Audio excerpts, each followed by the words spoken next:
Fala rapaziada, como é que vocês estão? Sejam bem-vindos aí ao canal Smart PG. Esse aqui é a parte 2 da crítica de Oppenheimer. Como eu falei no primeiro vídeo, eu deixei para separar em duas partes. E essa parte aqui vai ser a parte com spoiler. Então se você ainda não viu o filme, fica aí esperto porque vão ter alguns spoilers sobre o filme. Então é isso, vamos começar já sem muita enrolação. As outras recomendações eu já deixei lá no outro vídeo, então vamos direto aqui à crítica para esse vídeo não ficar tão longo. Primeiro eu gostaria de falar sobre a questão dos três tempos do filme. O filme ele tem 3 horas de duração, então ele é separado em 3 atos. O primeiro ato é a questão da evolução do personagem, a evolução do Robert Oppenheimer como um cientista e como ele passou desde do college, né, até o momento onde ele foi designado para um projeto que no momento era o projeto mais importante dos Estados Unidos. Na época, eles estavam à procura de um cientista brilhante e que pudesse comandar esse projeto da forma certa, o tal do Projeto Manhattan, que era o projeto que todo mundo sabe que era a criação da bomba atômica. Nesse momento a gente vê que no primeiro ato o Robert ele estava ali muito ligado às questões políticas de esquerda, apesar dele o tempo todo não se denominar uma pessoa comunista, mas ele era favorável a diversos princípios do comunismo. Então ele estava presente em diversas reuniões, ele fazia parte do sindicato, de um dos sindicatos ali dos cientistas que eram favoráveis às questões comunistas.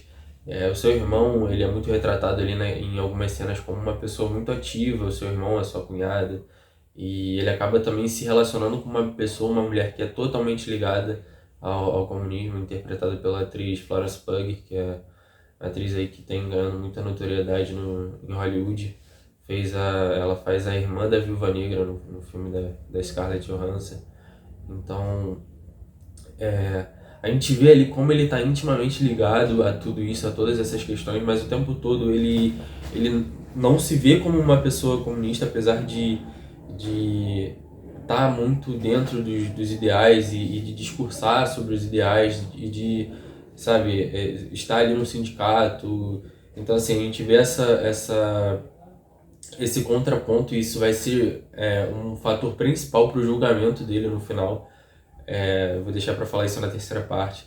Mas aí na segunda parte a gente vê como ele precisa abdicar de toda essa vida, de tudo isso para entrar no Projeto Manhattan, onde o governo americano, o governo militar americano, ele estava financiando esse projeto para a criação da bomba que se dizia ser uma criação de uma arma que traria a paz para a guerra, né? Seria a arma que faria com que os outros países vissem aquele país como uma potência. E como naquela época, até mostra no filme como o Oppenheimer ele conheceu um cientista alemão que também era muito bom, então ele também estava nesse processo de criação da bomba atômica. Lembrando que naquela época a ideia da bomba atômica já era algo dispersado para todos. Então o que aconteceu foi uma corrida para ver quem conseguia criar a bomba atômica primeiro, qual era o país que ia conseguir criar essa arma primeiro, e consequentemente esse país seria o país que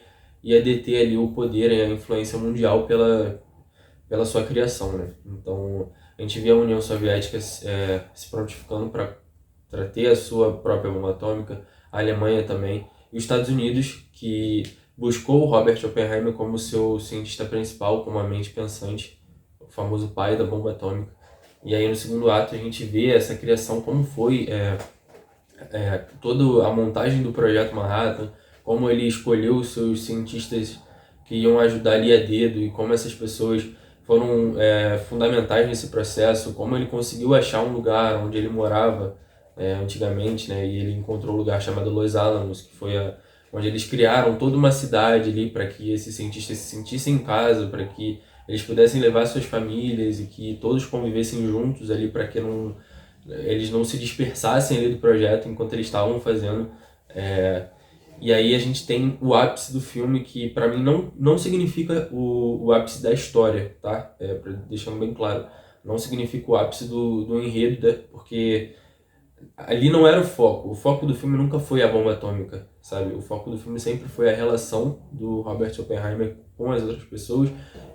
E aí, continuando nessa questão de como são rasas as relações, a gente tem outro personagem ali que eu achei que o ator ele carregou muito bem, o personagem do Leo Strauss, vivido pelo ator Robert Downey Jr. O Robert ele consegue, o Robert Downey Jr. ele consegue sair ali daquele seu personagem característico, né, o Homem de Ferro, sabe, aquele personagem sempre muito pomposo, e ele veio para um personagem que eu achei bem diferente. Muita gente falou que achou parecido, eu não achei parecido. Eu achei que foi uma atuação bem diferente do que ele já viveu em outros personagens.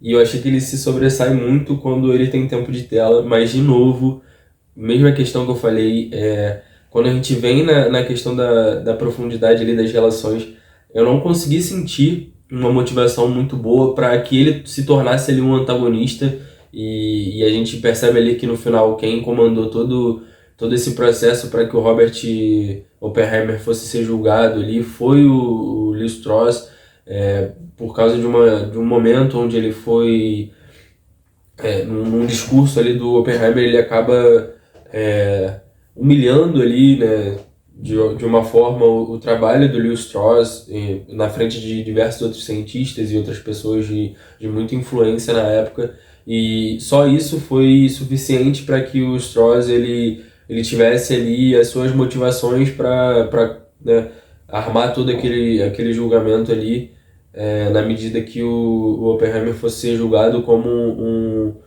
uma pessoa que não era confiável pelo governo, que passou as informações para o governo da União Soviética para que eles também criassem ali a sua outra bomba atômica. Então, eu não consegui sentir, de verdade, eu não consegui sentir que essa foi uma motivação muito, sabe, muito boa.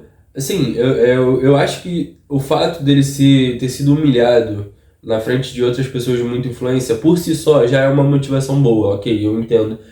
Pessoas gananciosas, pessoas de poder, elas querem estar sempre à frente, e no momento com outras pessoas de muita influência, aquilo ali é sim um motivo para esse tipo de pessoa. Uma pessoa que é gananciosa, que gosta do poder, aquilo ali realmente é uma motivação.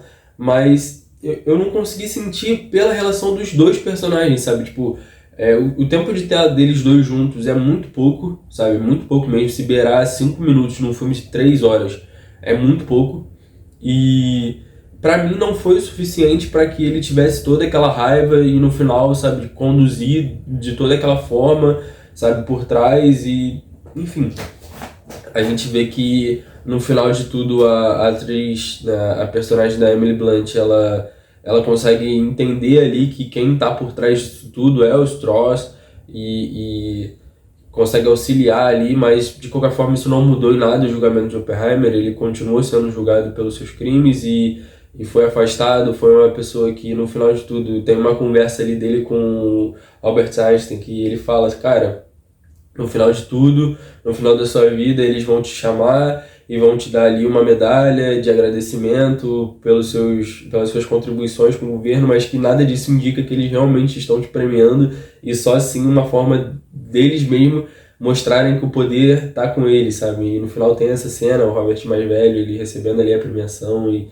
sabe, tipo, é muito legal ver que é algo que essa pessoa muito sábia, né, que era o Einstein, ele já tinha passado por isso, né, como uma pessoa à frente do seu tempo, um cientista que veio antes do momento ali do Robert, e viveu, experienciou tudo aquilo e passou esse ensinamento para ele, que no final a gente vê que isso realmente aconteceu. Então,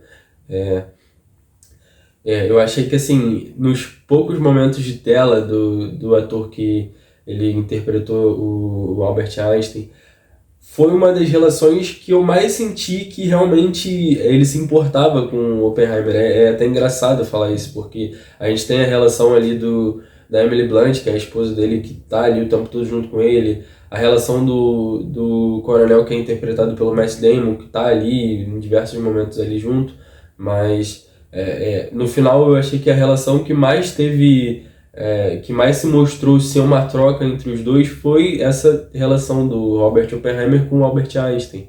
Então, mesmo em tão pouco tempo ali de tela. E voltando ali na questão do Coronel, o Matt Damon é um ator que também se destaca muito. Ele se destacou muito nesse filme porque realmente, diferente desses outros personagens que estão envolvidos aqui no ciclo Robert Oppenheimer, eu acho que o Matt Damon ele tá um pouco atrás e por isso ele consegue se destacar, porque ele não precisa necessariamente da sua relação com o Robert para estar ali na história, porque na verdade ele é mandado pelo presidente, sabe? O projeto, quem criou o projeto foi o presidente. O Robert ele é a peça central do ciclo dos cientistas que estão ali fazendo a criação da bomba. Mas acima dele tem o governo americano, e o governo americano ali é representado pelo Matt Damon. Então ele consegue se destacar porque ele não precisa do Oppenheimer ali na história. E isso eu acho fundamental, porque a gente sabe que assim, o Oppenheimer realmente foi o pai da bomba atômica, ele foi o cara criador disso, e talvez se não fosse ele, os Estados Unidos não tivesse conseguido criar a bomba atômica antes dos outros países. Mas a gente sabe que em algum momento os Estados Unidos ia criar a bomba atômica. E se não fosse o Oppenheimer, se fosse outro cientista no lugar, em algum momento isso ia acontecer de qualquer forma. Ou até mesmo, como eu falei, poderia ser a Alemanha que tivesse criado primeiro, a União Soviética. Sabe, iria acontecer. A questão da criação da bomba atômica iria acontecer. E provavelmente também a destruição de algum lugar iria acontecer mesmo que não fosse dos Estados Unidos, entenda? Eu acho que se a Alemanha tivesse feito primeiro, eu também acho que ela iria querer demonstrar o seu poder jogando a bomba em algum lugar. Se a União Soviética tivesse esse poder, também ia querer jogar em algum lugar. Como os Estados Unidos foi o primeiro que fez isso, ele jogou primeiro, em Hiroshima e Nagasaki. Então, assim, eu acho que é muito mais a questão política, é muito mais a questão de você controlar através da sua potência, e a sua potência na época era potência armamentista. Então, assim, o país que conseguisse vencer essa corrida seria o primeiro a demonstrar o seu poder. Isso aconteceu com os Estados Unidos, iria acontecer com qualquer outro país, na minha visão, porque é uma guerra política e a política se faz assim, demonstrando poder, e a forma de demonstrar poder nessa época era assim. E pra mim, assim como mostra no filme, como a gente sabe da história, foi quando realmente começou a Guerra Fria, porque a União Soviética ela se sentiu ameaçada como o país que disseminava e era a principal potência do comunismo na época. Ela foi crescendo e ela foi vendo que ela precisava se armar mais, precisava aumentar o seu poder, enquanto os Estados Unidos, que já tinha o poder inicial, foi aumentando cada vez mais.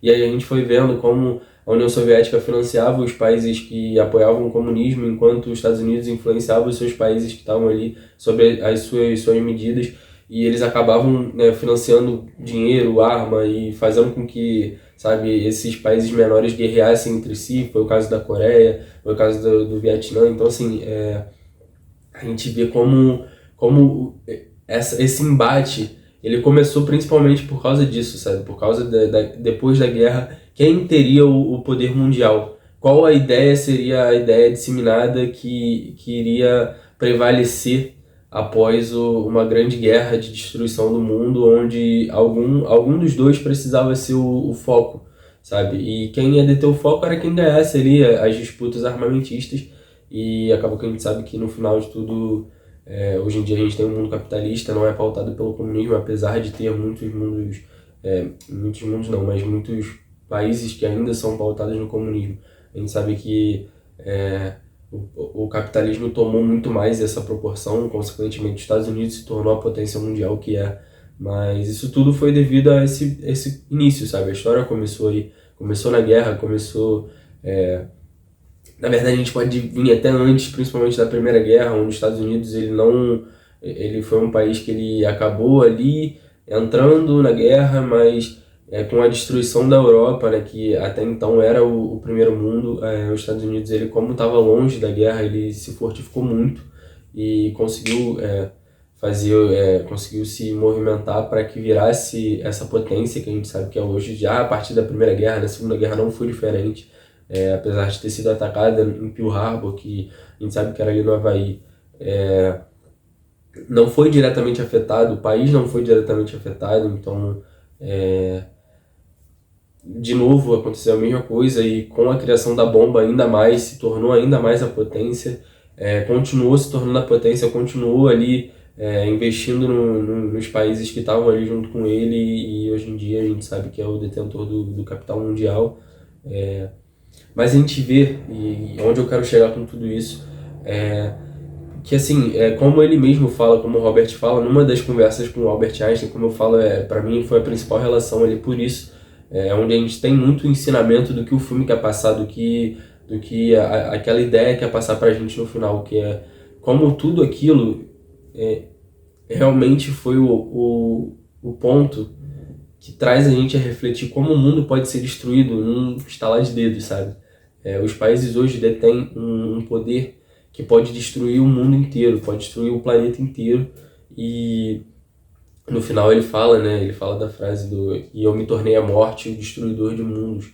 E ele conversa com Einstein e fala: cara, lembra quando eu te trouxe aqui aquela conta para você conferir para mim se realmente a bomba atômica iria destruir só um local específico ou se poderia, por alguma questão, né, aí mais da questão física eu não consigo trazer muito bem porque não é a minha área aqui, mas mais uma questão física ali, poderia acontecer da bomba quando explodisse, ter umas ligações com coisas ligadas ao ar e acabar destruindo todo o planeta numa só bomba. Ele entende que, apesar daquilo ali não acontecer, eles conseguiram ter a bomba e jogar num lugar, em um ponto específico e só ali. A gente sabe que isso sim, ainda assim é a questão de destruição do mundo e que a qualquer momento o mundo pode ser destruído por uma guerra onde os países têm ali seus armamentos atômicos e o planeta não suportaria tanta destruição. Então, a gente vê ali, né, como eu falei, o Robert ele tem muito esse peso das consequências dos atos dele, mas ao mesmo tempo, para mim, ele sempre soube de tudo que ele estava fazendo, ele sempre soube das consequências que aquilo ali ia causar e mesmo assim ele quis ser esse cientista que ia ser conhecido como o pai da bomba atômica. Ele queria isso, ele queria isso pro ego dele, para ele ser lembrado. Tem uma hora que eles falam lá do prêmio Nobel e dá para ver como ele queria que ele ganhasse um prêmio Nobel por isso, ele queria ser reconhecido por isso. E no final, assim, mesmo que ele sofra psicologicamente com tudo que ele fez, não muda o fato de que ele fez sabendo das consequências, então não torna uma pessoa melhor só porque depois de tudo ele se sentiu culpado. E a atuação do Cillian Murphy, como eu falei, digna de Oscar. A atuação do Robert Downey Jr. para mim também é digna de premiação como ator coadjuvante. Da Emily Blunt eu não sei se eu conseguiria botar ela nesse patamar porque ela não tem muito destaque.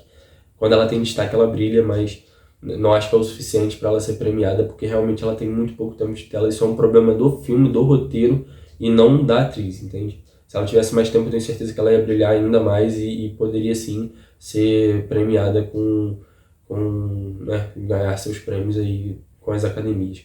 Mas enfim, essa é a minha crítica, é o que eu achei do filme. Espero que vocês tenham gostado. Quem já viu o filme, eu acredito que a maioria das pessoas que estão aqui vendo a parte 2 já viram o filme, por isso estão aqui. Deixa aí seus comentários, me diz aí o que vocês acharam do filme, gostaram ou não gostaram, indicam para outras pessoas, acham que deve ser visto no cinema ou não, acharam uma obra boa. Traz aí suas opiniões, traz aí o que vocês acharam da minha crítica também, eu quero saber, quero ter essa conversa aí com vocês. Então vamos aumentar aqui a nossa comunidade. Se inscreve, deixa o like, compartilha pra galera e fica ligado aí que vai ter muito mais vídeos. Já tem vídeo de Barbie, tem vídeo de meus vlogs aí de viagens, então fica ligado que cada vez mais conteúdo e eu faço isso pra vocês, então deixa o feedback aí que eu quero saber qual é o tipo de vídeo que vocês gostam desse tipo de parte 1, parte 2, ou preferem um videozão global falando de tudo. Vamos deixar aí suas opiniões para eu conseguir ter o feedback e trazer um melhor conteúdo que vocês querem, tá bom? Tamo junto, galera. Obrigado por assistirem aqui até o final. Obrigado por terem visto a parte 1, parte 2. E vamos por mais, vai ter muito mais conteúdo aí pra vocês. Valeu!